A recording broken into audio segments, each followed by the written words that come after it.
Mau apa lagi nak saya katakan ya guys ya, bahwa inilah yang terjadi di Malaysia saat ini ya. Sekolah bawah saja macam ini, ya, macam hotel ya.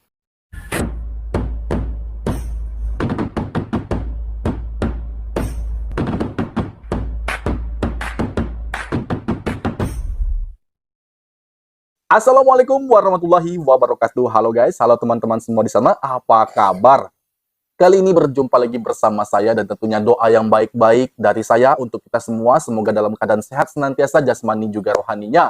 Dan apapun itu pekerjaan, kegiatan, aktivitas yang kita kerjakan di dalam maupun di luar rumah, semoga juga diberikan kemudahan dan juga kelancaran oleh Tuhan Yang Maha Kuasa. Amin. Amin. Ya Rabbal Alamin. Baik, satu lagi video yang sangat mengejutkan yang membuat saya kaget dan kita akan mereaksi video itu bersama-sama ya guys ya. Nah, ini satu gebrakan yang dilakukan oleh cikgu Malaysia yang kemungkinan besar tidak pernah dilakukan oleh cikgu-cikgu lainnya di seluruh dunia. Kemungkinan besar ya guys ya, yang dilakukan cikgu Malaysia ini benar-benar sangat mengejutkan. Ini untuk perbaikan, untuk memfasilitasi murid-murid sekolahnya ya guys. Cikgu Malaysia ini tidak pernah habis-habisnya memberikan satu kejutan dengan kreativitasnya guna untuk kemajuan pendidikan di Malaysia. Nah, kalau hal yang baik tentu patutlah untuk kita tiru ya guys ya. Nggak perlulah kita malu-malu untuk meniru hal-hal yang benar. Namun yang jadi pertanyaannya adalah kejutan apa yang telah dilakukan oleh cikgu ini guna untuk penunjang meningkatkan kualitas pendidikan di Malaysia. Apa itu? Membuat saya penasaran. Langsung saja segera kita mereaksi. Ini dia. Aktiviti mengubah suai lobi rumah flat seperti hotel mendapat pujian ramai. Transformasi sama dilakukan pelajar di asrama sekolah yang dilihat memberi impak positif terhadap kemenjadian murid. Inisiatif sebuah sekolah di Perlis ini ternyata bukan untuk keselesaan semata-mata, namun memberi pengalaman belajar yang bermakna kepada anak tempatan. Paparannya dalam segmen Potret Inspirasi. Sekolah Kebangsaan Simpang 4 antara 3 sekolah rendah yang diangkat sebagai sekolah amanah Jamalul Lail di Perlis. Kebanyakan muridnya terdiri daripada keluarga B40 yang bekerja sebagai nelayan, petani dan buruh kampung. Dalam tempoh transformasi itu, 12 daripada 40 murid yang menghuni di asrama berjaya melakar pencapaian akademik dan co-curriculum hingga ke peringkat kebangsaan. Setakat ni alhamdulillah lah apa yang kita buat, konsep di asrama, murid-murid yang asrama ni diterapkan di sekolah harian mereka, di mana dari segi pembelajaran mereka meningkat, dari segi kehadiran mereka ke sekolah pun meningkat, dan dari segi sukan pun meningkat, di mana peserta daripada asrama ni mewakili MSSM, mewakili MSSPS ke peringkat kebangsaan lebih kurang dalam 12 orang. Perubahan asrama sekolah diilhamkan Cikgu Syakul sendiri selepas berpindah ke sekolah itu 6 bulan lalu. Dengan menggunakan peruntukan asrama sekolah termasuk sumbangan pihak luar dan inovasi kreatif barangan terpakai, Cikgu Syakul menjadikan kesemua bilik asrama di tingkat bawah bangunan sebagai ruangan belajar, bilik sukan dan gym, bilik tarian, kafe serta bilik tetamu yang dihias cantik setaraf dengan kemudahan hotel. Selain itu, sebuah bilik khas bagi menempatkan murid sakit atau keperluan kuarantin juga disediakan. Kesemua bilik itu dilengkapi televisyen dan kemudahan internet seiring dengan pembelajaran abad ke-21. Tingkat atas bangunan yang dahulunya kosong dan terbiar digunakan sepenuhnya sebagai bilik asrama pelajar dengan dekorasi pelbagai. Dan saya buat redesign lah asrama ni menjadi macam hotel lebih kurang 4 bulan, dan itu baru 30 ke 40% dulu yang kita buat setakat inilah. Jadi panjang lagi jarak yang untuk saya buat untuk mencapai 110% tu untuk asrama kita. Tumpuan Cikgu Syagul seterusnya adalah menaik taraf tandas dan surau asrama itu. Harapannya agar transformasi itu menjadi model bagi sekolah-sekolah lain, terutama membabitkan murid daripada keluarga berpendapatan rendah sekaligus membentuk generasi murid yang berjaya dalam akademik dan sasiah diri.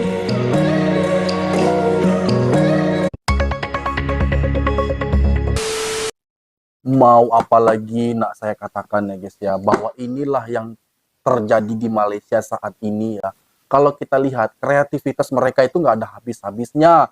Kali ini untuk cikgu di Malaysia itu memiliki satu sudut pandang yang maju ke depan, bahwa dia membuat satu fasilitas sekolah yang sangat luar biasa. Ini kelasnya tingkat atau level bawah ya guys. Kalau di Indonesia itu sama dengan SD, sekolah dasar, sekolah bawah. Nah, di sini juga dilakukan. Sekolah bawah saja macam ini. Ya, macam hotel ya. Sekolah punya fasilitas asrama yang bersih dan juga mewah seperti hotel. Ini sekolah bawah ya guys ya. Bagaimana hotel berbintang itu sendiri, fasilitasnya yang sudah sangat luar biasa. Nah, kalau kita membahas tentang fasilitas-fasilitas dan fasilitas lagi di Malaysia, itu nggak akan pernah ada habisnya. Apapun itu, mau kita melancong ke Malaysia, mau kita bekerja ke Malaysia, mau kita sekolah di Malaysia, semua akan diberikan fasilitas yang di atas standar. Nah, kali ini terbukti kan, saya nggak asal bicara loh, bahwa ini adalah sekolah level bawah yang kita lihat bagaimana fasilitas asrama untuk penginapan anak sekolah di sana. Bagaimana anak di sana nggak pintar coba? Bagaimana anak sana nggak cerdas? Kalau diberikan fasilitas seperti ini, diberikan pendidikan yang selayaknya mereka dapatkan, dan hasilnya apa? Akan mendapatkan SDM yang sesuai dengan apa yang diharapkan, yang sesuai dengan apa yang diinginkan. Nah, terkhusus bagi kita melancong di Malaysia, itu banyak akan kita terima dari apapun itu, fasilitas yang telah diberikan, termasuk transportasi, hotel yang mewah, ya, jalan trotoar yang sesuai dengan standar nasional dan internasional. Apalagi guys ya. Nah, untuk orang yang ingin menempuh pendidikan di Malaysia, itu juga nggak kalah bagusnya fasilitas yang telah diberikan. Bagaimana kita mempercayai Malaysia untuk tempat pendidikan anak-anak ataupun keponakan-keponakan kita, adik-adik kita untuk melanjutkan pendidikan di sana, itu ternyata sangat-sangat bagus juga secara levelnya guys ya. Bahwa di sana mereka tidak akan terlantar. Bagaimana dalam video ini sudah sangat terbukti. Anak SD saja, anak level bawah saja sekolahnya, asramanya itu seperti hotel berbintang. Bagaimana kalau hotel berbintang itu sendiri? Ya, pasti ada fasilitas-fasilitas penunjang yang lebih baik lagi, guys. Jadi tidak perlu ragu. Ya, di Malaysia itu semua sudah lengkap. Ya, bukan hanya di Kuala Lumpur, Perlis juga mendapatkan hal yang sama, kualitas yang sama, pendidikan level yang sama, yang setara. Nggak ada kurangnya, guys. Jadi kalau di setiap tempat, di setiap bandar, di setiap daerah, di setiap negeri kita ke sana, maka kita akan melihat bagaimana kualitas mereka. Karena apa? Karena pendidikan yang telah mereka capai selama ini, itu membuat level mereka, SDM mereka jauh lebih tinggi ya guys ya. Dan itu perlu kita akui bahwa memang dari segi pendidikan Malaysia itu sudah sangat baik. Bukan hanya pendidikan, namun juga kesehatan. Jadi orang cerdas di Malaysia bila sakit mendapat fasilitas kesehatan yang juga tidak kalah baiknya daripada level pendidikan yang mereka dapatkan. Apalagi coba ya. Namun di sini bukan untuk saya memburukkan negara lain atau negara manapun ataupun negara saya guys ya, bahwa kita juga memiliki keikatan persaudaraan ya guys ya. Untuk itu saya harap Indonesia dan Malaysia saling bekerja sama untuk saling memajukan kedua negara ini guys ya. Bukan hanya di bidang sepak bola, karena sepak bola saat ini itu sudah ada kedekatan antara TMG dan juga Erick Thohir ya. Ada beberapa kerjasama yang telah dicapai dari kedua negara tentang sepak bola. Dan saya ingin bukan hanya itu. Ada banyak hal jalinan kerjasama di antara Indonesia dan Malaysia. Jadi untuk maju bersama, ya kita melihat peluang itu ada. Jadi untuk itu ASEAN tidak lagi diremehkan orang-orang luar sana. ASEAN tidak lagi dipinggirkan oleh orang-orang Eropa sana. Jadi dengan kita maju bersama, maka mereka akan tahu bagaimana kita punya kualitas dan kapasitas untuk meraih hal itu, untuk mencapai hal itu, guna untuk kebaikan bangsa dan negara kita. Semoga itu terjadi dan saya selalu mendoakan yang terbaik-baik bagi kedua negara, antara Indonesia, Malaysia, dan juga Brunei Darussalam ya guys ya. Oke, demikian tadi video aku. Semoga video ini bermanfaat bagi kita semua dan aku mohon maaf jika ada kesalahan kata, kesalahan sikap pada Anda semua mohon dimaafkan dan aku akhiri. Assalamualaikum warahmatullahi wabarakatuh.